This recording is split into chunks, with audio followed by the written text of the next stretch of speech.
Le match dans le match reçoit une figure de l'AS Monaco. Cet ancien milieu de terrain n'a connu que l'ASM chez les professionnels. Nous avons le plaisir d'accueillir Jean Petit sur ce plateau. Bonsoir Jean, merci. Bonsoir à vous. Jean, vous êtes né à Toulouse, mais vous avez fait toute votre carrière professionnelle à l'AS Monaco. Comment elle a débuté cette histoire d'amour entre vous et Monaco?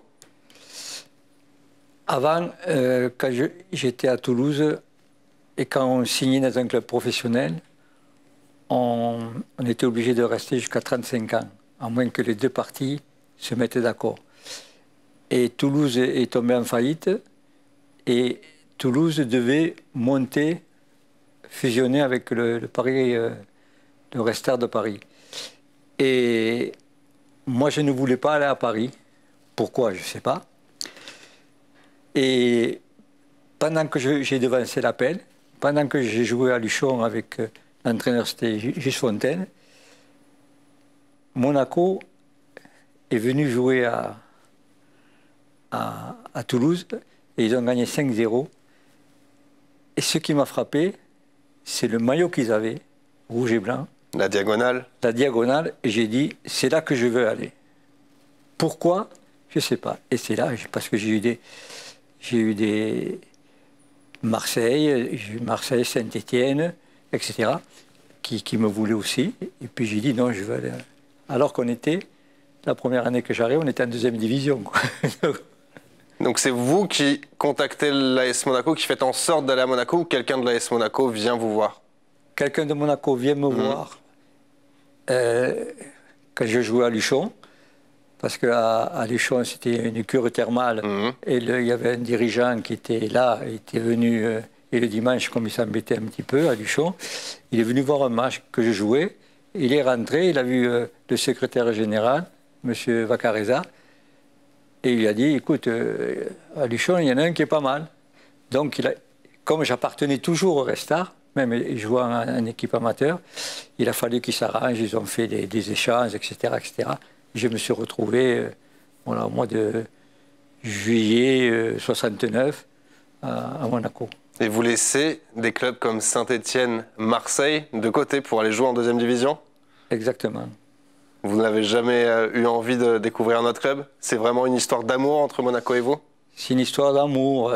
Puis bon, avant, on ne partait pas comme maintenant. C'est facile. On dit on ne veut plus rester. Alors, je me mets d'accord avec le président, on s'en va, on a déjà des accords avec d'autres pays, avec d'autres équipes. Avant, pour que le joueur français puisse partir à l'étranger, c'était super difficile, ça ne se faisait pas, quoi. Et à quel moment vous avez senti que c'était spécial Monaco? Et vous l'avez dit, c'est une histoire qui a commencé très jeune, c'est un maillot qui vous a marqué à l'origine. Exact. Quand avez-vous senti que c'était spécial? Parce que parfois on est déçu quand on a des rêves très jeunes. Là, ce n'est pas le cas si je lis entre les lignes.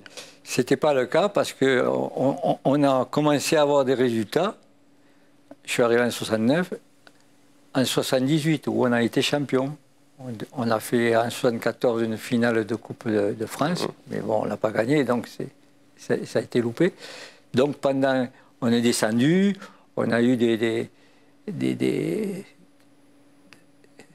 des temps difficiles, quoi. Mais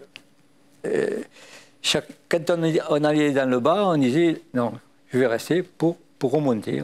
Il n'y avait pas que moi, j'avais un ami qui était là, Christian d'Alger, avec qui on a joué 9 ans. Il était comme moi, quoi. Vous avez côtoyé beaucoup de joueurs à l'AS Monaco. Lequel de ces joueurs vous a le plus impressionné? Joueur? Oui, quand vous étiez joueur. Quand j'étais joueur. Il y en a beaucoup, mais enfin. Et puis c'était mon ami, c'était Christian d'Alger. D'Alger qui a fait l'équipe de France, qui a le mondial en Argentine avec moi. Et qui était très talentueux. Il venait de Toulon, mais il a joué pendant 9 ans.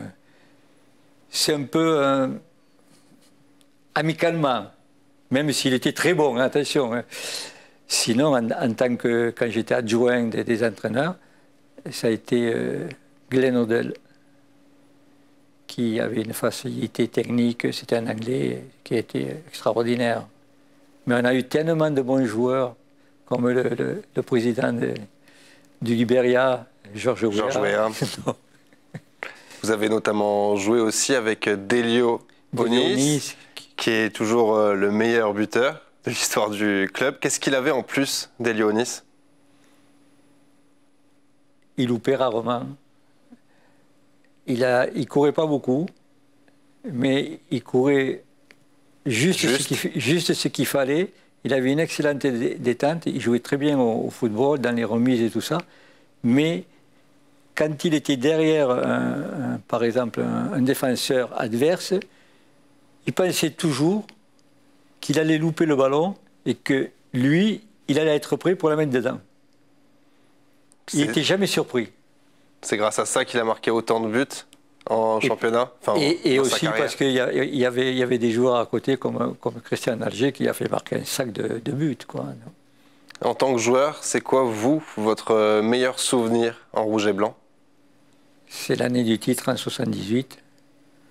On venait de monter, on est descendu. On remonte en première division l'année d'après, et l'année d'après on est champion. Jamais ça s'était fait. On avait une équipe des bons joueurs, parce que sinon on ne peut pas gagner les matchs, on n'a pas de bons joueurs, quand même. Mais c'était des amis vraiment, vraiment forts, quoi. Et ils se faisaient tuer pour le maillot, pour les matchs, quoi. Et quand nous, on avait des difficultés, parce que devant, on rencontrait des défenses un peu rugueuses, les plus costauds, ils y allaient. Ils disaient, bon, celui-là, vous ne le touchez pas. Et on était soudés, quoi. Vous veniez de remonter, vous l'abordiez comment cette saison? Vous pensez tout de suite au titre en débutant la saison, ou il y a d'abord le maintien, après vous voyez que vous êtes maintenu, vous dites on peut aller chercher un peu plus haut, un peu plus haut, un peu plus haut? Non, tout à fait au début, bon, quand on a vu avec Lucien Leduc, l'équipe, comment elle jouait aux entraînements, etc., bon, on voyait qu'il y avait de la qualité. On a dit, j'ai dit, cette année, on ne descend pas.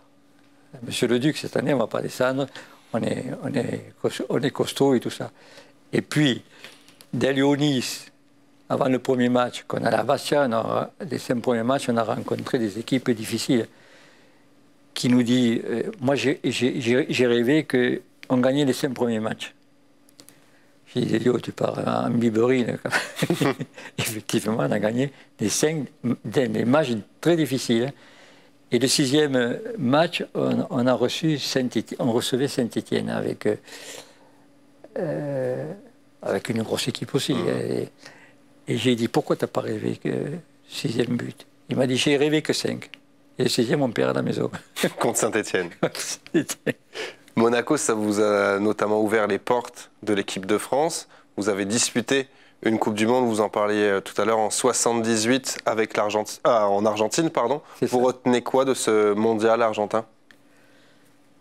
Je retiens qu'on a loupé quelque chose de formidable, parce qu'on avait une bonne équipe. Seulement, on a arrêté le championnat peut-être une semaine avant de partir en Argentine. Et on était à la lutte avec Nice, où il y avait 2 ou 3 sélectionnés, avec Nantes, où il y avait 2 ou 3 sélectionnés, nous, qu'on a été champions, Saint-Étienne, tout ça. Donc pratiquement, on a eu des blessés qu'on a amenés comme Dupont en rugby. Et bon, tout ça, on n'était pas vraiment en condition. Et puis, depuis 66, je crois que la France n'avait pas été au mondial. Donc, on n'avait pas l'habitude. Et on est tombé sur un groupe. Argentine, Italie, c'est... En Argentine, contre les Argentins, c'était en Argentine, donc impossible de gagner.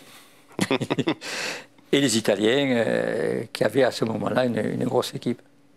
Et vous retenez quoi plus globalement de votre aventure en équipe de France? Vous avez été sélectionné à 12 reprises, oui. Un but pour vous, ça vous a marqué d'être international? Non, c'était bien, quoi. C'était bien. Bien, c'est tout. L'équipe de France, c'est bien. Non, c'était bien, parce que bon, ça faisait découvrir d'autres pays, d'autres footballs. Mais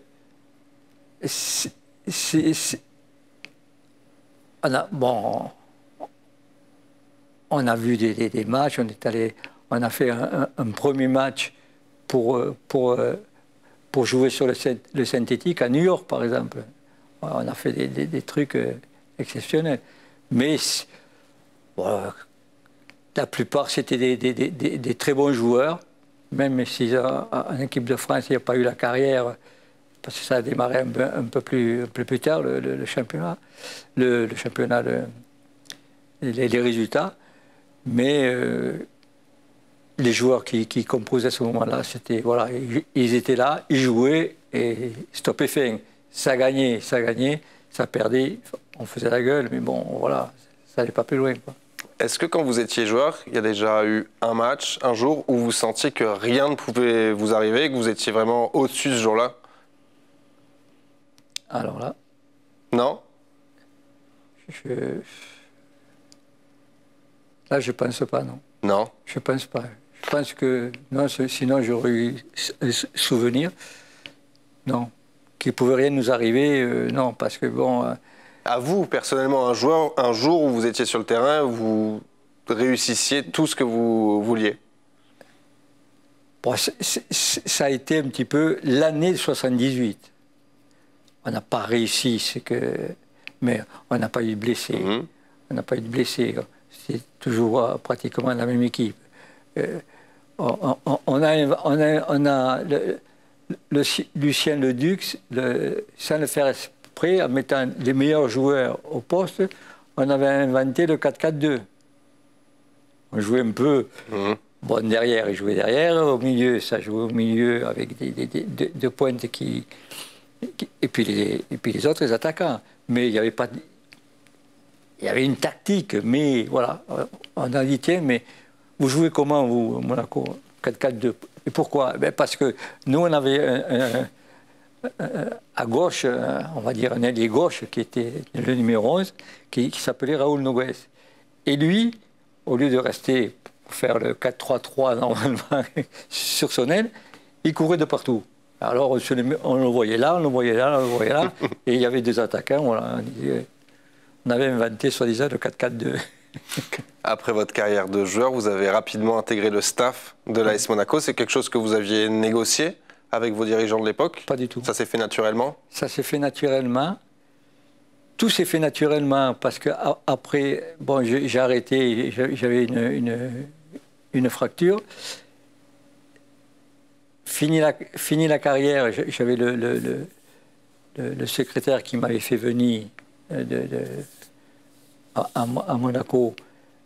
C'était un peu presque mon second papa. Il m'a dit, bon, pendant 2-3 ans, on n'a personne. Il n'y avait personne en France qui faisait le recrutement des jeunes, enfin des jeunes, 18, 19 ans. Ça commençait là, à Monaco, avec la formation, on va dire. Et il y avait un certain Garonner de Saint-Étienne. Voilà, on n'était que tous les deux.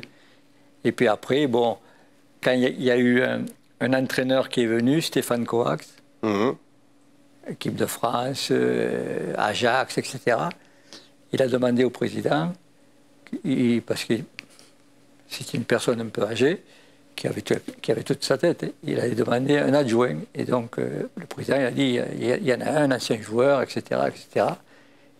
Quand il était entraîneur de l'équipe de France, il avait failli me sélectionner, mais... Il n'a pas fait. Il n'a pas fait. Et un jour, je lui ai demandé, je lui ai dit, mais pourquoi, parce qu'il était très mal, j'ai dit, pourquoi vous ne m'avez jamais sélectionné parce que je l'amenais aux entraînements. C'était très intelligent, hein. Il parlait 50 langues, il parlait. Et il me dit, c'est pas moi je voulais.